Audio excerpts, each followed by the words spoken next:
Change. Change is something that definitely happens in this lifetime.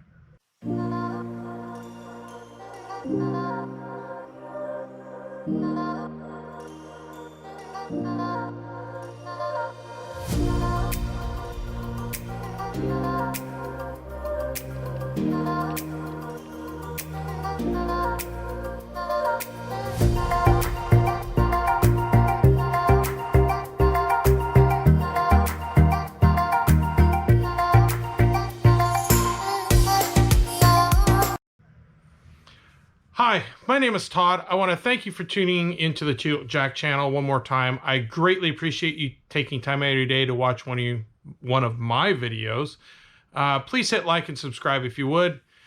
What I have for you today is a video that is being directed directly to one person, and that person is Professor Dr. Michael Gurney, who was just released from the University of Multnomah here in the Portland area. I've got ties to Professor Gurney, and so this video is being directed directly to him. Hopefully he will see this video, and let's just say I'm hoping that Professor Gurney would actually get to see this video. I know him as Professor Gurney back when I was an undergrad at Multnomah University. He at that time had a Master's of Arts in Biblical Studies and was working on his dissertation for his doctorate, I believe, in philosophy. But what I have to say is how greatly appreciated I am of now Dr. Gurney. He had a massive influence in my own life as I entered into college late in life, into my 30s, almost 40s, late 30s, I should say, into my 40s. And Professor Gurney really helped to improve not only me as a person, but my writing and my writing ability.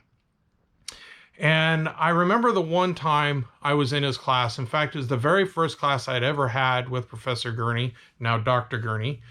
And it was, I believe, Bibliology, Theology proper, if I remember right. And he had us do writing assignments in every class that I ever took from him, where you had to do a, what I would call an exegesis of a passage. And you had to do background information. You had to give a thesis on what the passage is saying, how it's related.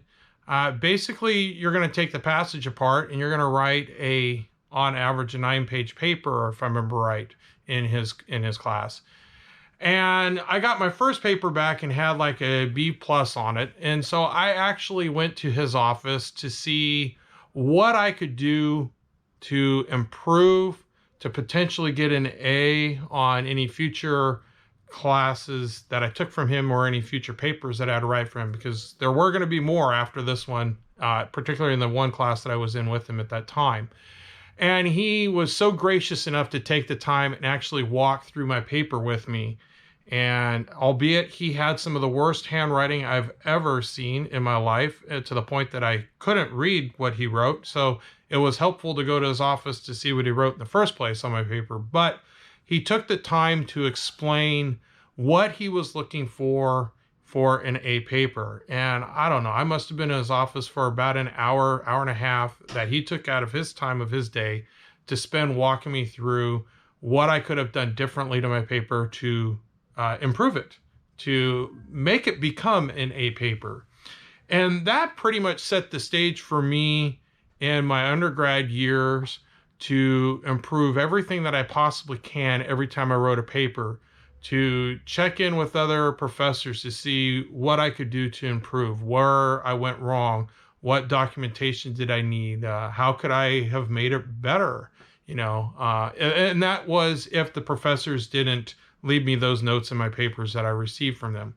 But Professor Gurney was always so open, and I made a connection with him, I believe, personally, or I should say I connected with him on the fact that we are definitely both conservatives in a school where the Christian liberality seemed to really start taking hold.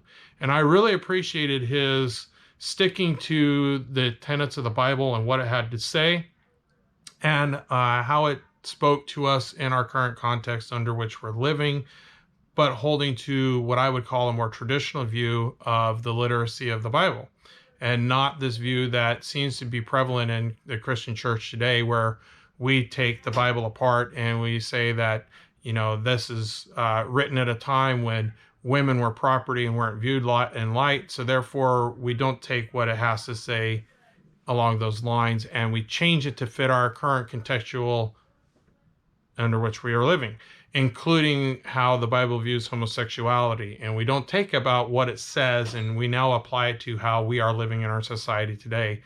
And he was a professor that didn't hold that view. He held the view of we take the Bible at its word, although we do apply it in how we are currently living.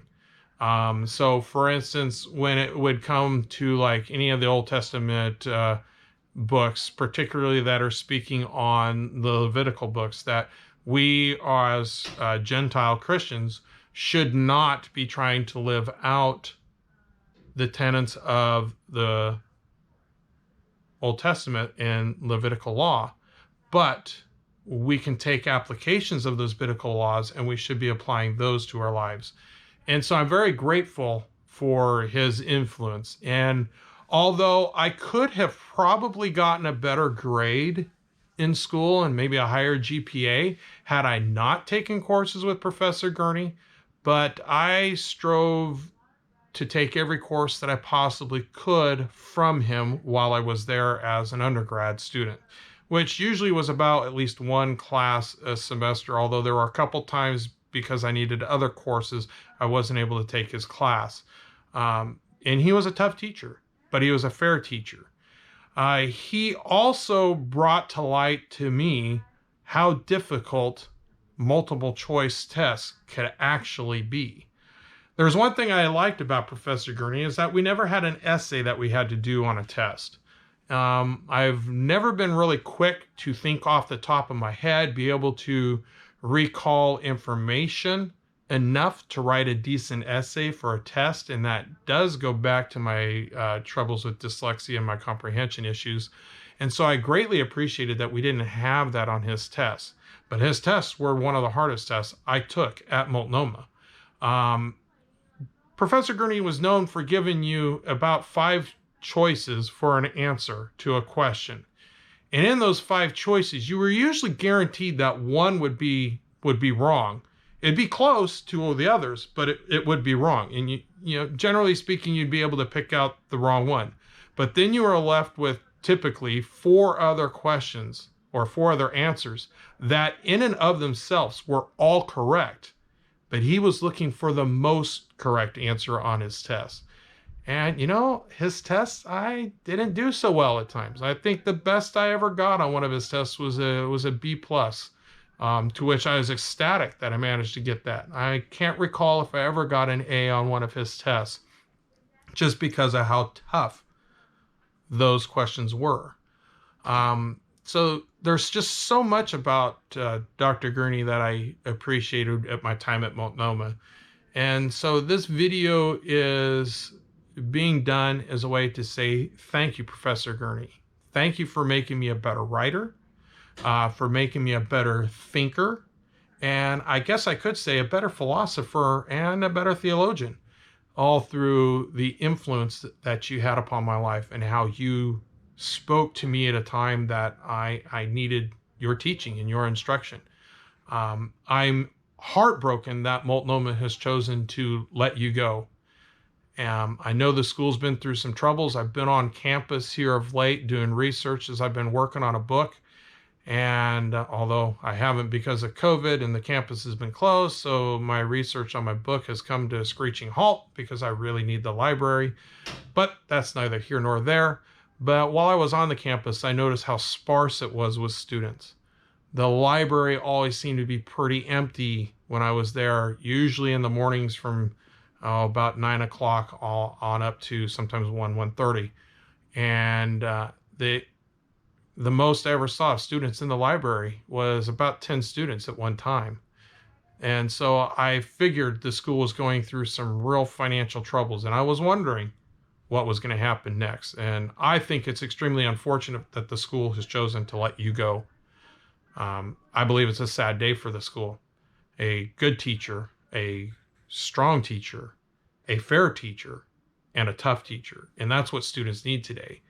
And so I greatly appreciate you. I greatly appreciate you taking time out of your life to not only feed mine, but all the students you came into contact with. I know you had the care for each student and were willing to spend time with each and every one of them when they would come to your office, if they chose to come to your office. And for that, I'm very grateful.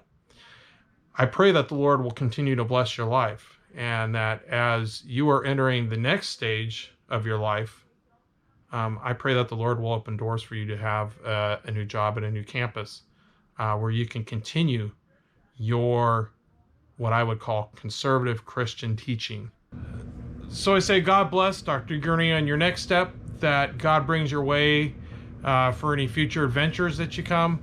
May you continue to be the man that brings light to this dark world, and continue to feed the hearts and the minds of the children and students that you come to meet.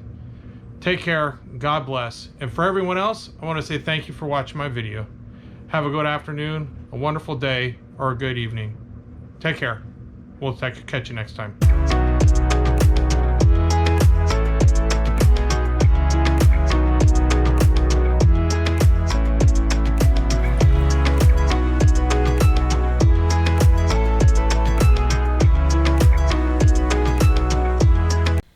Hi, I want to thank you for taking time out of your day to watch one of my videos. Please hit the like button below, and if you would, hit the subscribe link up here, and take some time to watch one of my other videos. Thanks again, and have a wonderful day. God bless, and take care of yourself.